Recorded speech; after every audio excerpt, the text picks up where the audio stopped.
আমনে লেগে কিচ্ছু আটকাবে না, কেউ না, নাফরমান দুনিয়া।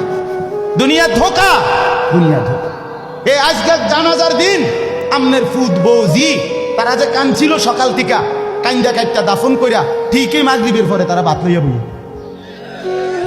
কি বলে? হ্যাঁ হ্যাঁ, মাগরিবের পরে হেরা ভাত খাইতে বই।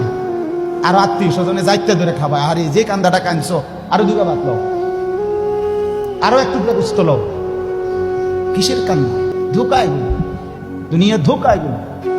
আমার আখেরাত আমার, আমার কবর আমার, আমার মালিকের সামনে আমাকে দাঁড়াইতে হবে। এই জন্য দোস্ত আমার, এমন দুনিয়া না চাই যে দুনিয়া আল্লাহ ভুলায় দেয়, যে দুনিয়া আখেরাত ভুলায় দেয়।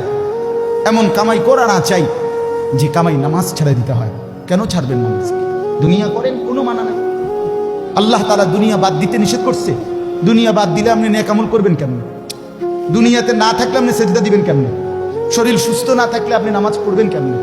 হ্যাঁ, তাইলে দুনিয়া অর্জন করতে, কামাই করতে নিষেধ করে না, আল্লাহকে ভুলতে নিষেধ করছে, আখিরাত ভুলতে নিষেধ করছে, হারাম করতে নিষেধ করছে। আল্লাহ বলছে হালালের মাধ্যমে বান্দা আমি তোমার সমস্ত জরুরত পূরণ করতে সক্ষম। সক্ষম কিনা বলেন না? সক্ষম। বছরের পর বছর অসংখ্য মানুষ হালালের মাধ্যমে দুনিয়ার জরুরত পূরণ করছে। আল্লাহ আমাদেরকে বুঝ দান করে। আমার নওজোয়ান সাথীরা, আমার বাপ, আমার ভাই, আমার বন্ধু, নিজের দিকে নজর দেন, ছেলেটার দিকে নজর দেন, মেয়েটার দিকে নজর দেন, আখিরাতের ফিকির করেন। দুনিয়া এই ঘর বাড়ি খাট পালং সোফার মিলাইয়া তার চাইতে বেশি উত্তম হবে আখিরাত মিলা। দুনিয়াও হয়ে যাবে।